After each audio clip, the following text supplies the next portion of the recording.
Today is Wednesday, July 27th, and because I got my tubes out yesterday, I was super excited. I took my bandages off today that were at my back and thought I would go take a shower. And that didn't go so well. It turns out it was more of an exercise in frustration and pain, and I came out of the shower feeling more sad than clean. So you know what I said? Bump that. We're not going to do that today. And instead, I'm going to write down the 5 things that I've learned through this surgery. So, without further ado, I'm going to talk about 5 kind of monumental things that bilateral mastectomy surgery has taught me. Number 5, it hurts a lot. But strangely, it doesn't hurt in any of the ways that I expected. It hurts in different ways and worse than I expected. So I thought they cut your boobs off, and where the boobs are gone, that's going to hurt. It's going to be bruised. It's going to feel empty, and in the emptiness, it's going to feel like someone punched me. It's going to feel like an amputation. You know, there were a lot of things that I told myself that it was going to feel like. You're numb. So it doesn't feel like any of those things. It's creepy and weird, and the actual gap where my breast used to be that's filled in with the tissue expander doesn't have sensation the way that you would think. But I hurt on the sides of my breast. Both sides on the outside hurt because there's still some sensation there. And at the back where my tubes were in is tender and sore, and it feels a little bit mushy and bruisey and sharp. When I took a shower, the stretching to try and wash my hair and the stinging of stretching skin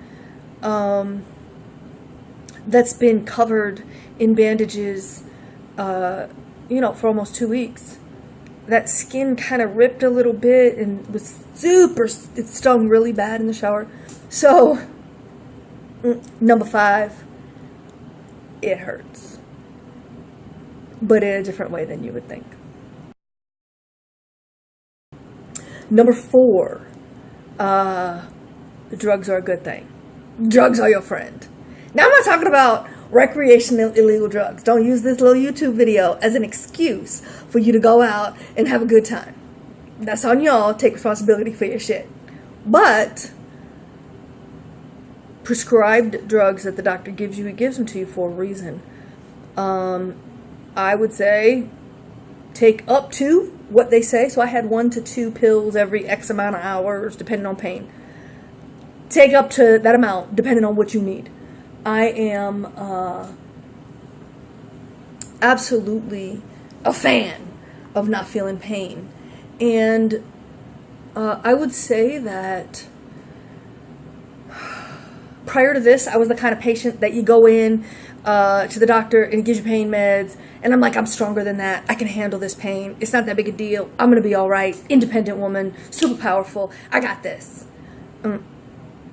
Not now. Number 4, drugs, as prescribed by your doctor, are your friend. Okay, number 3, your perspective will change.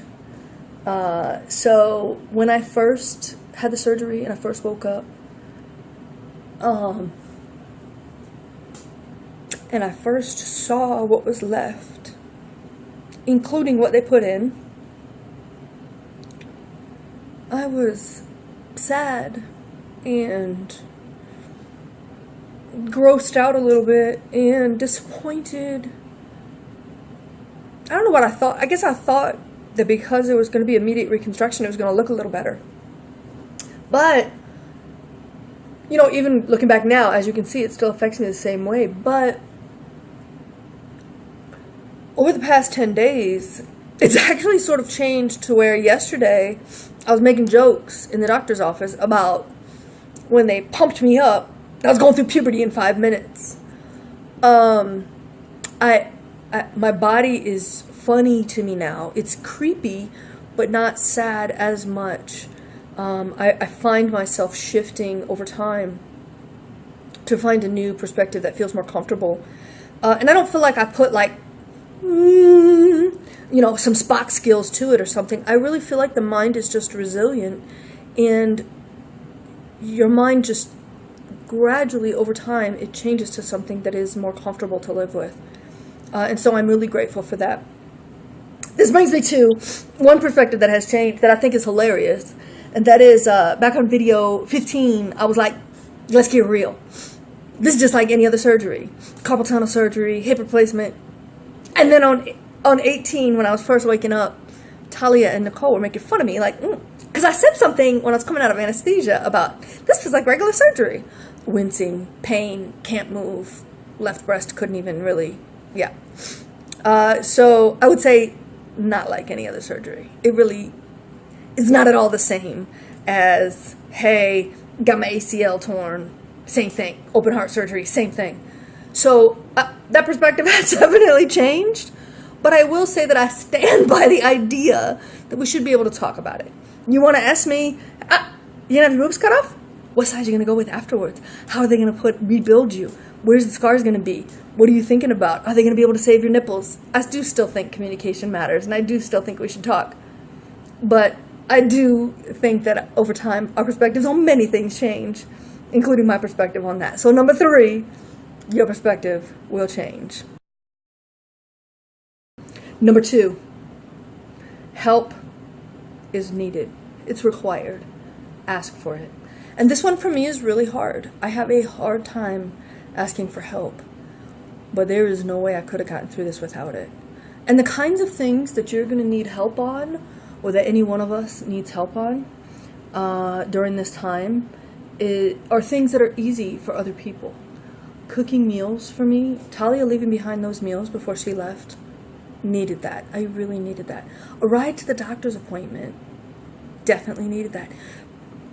My friend Nicole, who brought me over to her house and washed my hair for me in the in-between time. I mean, I didn't do a great job today, but I tried. She washed my hair for me on Saturday. That kind of help, it's easy for the person doing it for you, or potentially easy, and would have been easy for you, and you'd probably do it for your friends if they asked you to do it. But it's not going to be easy for you during a surgery like this. And so asking for help, absolutely required. And here's the other cool thing that I found about that. It was bonding, and I made memories. I don't think that my other friend Nicole, who went with me to the doctor's yesterday, I don't think she and I will be the same after she watched me go through puberty in 5 minutes. It was hilarious, and we laughed, and I cried a little bit. It was funny. And then when it was done, she got to see my first drum roll. You know, I said my perspective changed, body, gross, but weird, and kind of funny. One of the funny things that I mentioned last night about my body was, you play drums. Let me see if you can hear it. It kind of hurts a little bit. It's a little bruisey right there, but they literally, it sounds like a drum. Like, it's ridiculous. And it's not the same as tapping on your body. This is tapping on my body. Those are drums. Hilarious. They're memories, and we are bonded differently because I was willing to rely on her like that, and she was willing to be there for me. So, absolutely, help is needed. Ask for it. And the number one thing, the absolute number one thing that I have learned since bilateral mastectomy surgery is, this too shall pass. Ultimately, I'm sad today because I took a shower and it didn't go like I wanted it to go. Yesterday I was like, man, 10 days, I'm doing amazing. I'm ecstatic. Like, I sort of, and I don't look quite like breasts yet, but oh my gosh, 10 days, I can't believe it's miraculous how different I look and feel, and the tubes are out and I'm going to be able to, walk around, and life's going to be amazing, and I'm going to take a shower, and I'm going to, go back to my regular life somehow. Ecstatic. That passed. Today, sad. tomorrow it'll be something else. Certainly, I don't have my pathology results yet. I'm going to get those on Friday. I suspect that depending on what those results come out as, my day is going to change a little bit. If they say no cancer, you have some weird, here was your abnormal cells in your breast, but no cancer, no radiation, no chemo, you're going to be all set. Ecstatic. This shower is going to seem like it was nothing, right? If they say, you know, I'm so sorry to inform you, it was cancer, invasive, and it was in your lymph node, probably going to be a different kind of day on Friday, right? So, and again, the shower, going to seem like nothing, right? So, really, the idea that, you know, any one moment that I'm living is worth living, you know, live in this moment, live in the present, but also understand that this too shall pass. And gradually, I'm figuring out my new body, my new drum set for right now, till they give me saline in these bad boys. I'm figuring it out slowly and painfully and emotionally all over the map. So those were the 5 things I've learned since having surgery. And let me cover those one more time. Number 5, it hurts a lot. Number 4, drugs are your friend, as prescribed by your doctor. Number 3, your perspective will change. And it's a beautiful thing how resilient the mind is. Number 2, help is needed. Ask for it. And number 1, this too shall pass. Until next time, subscribe!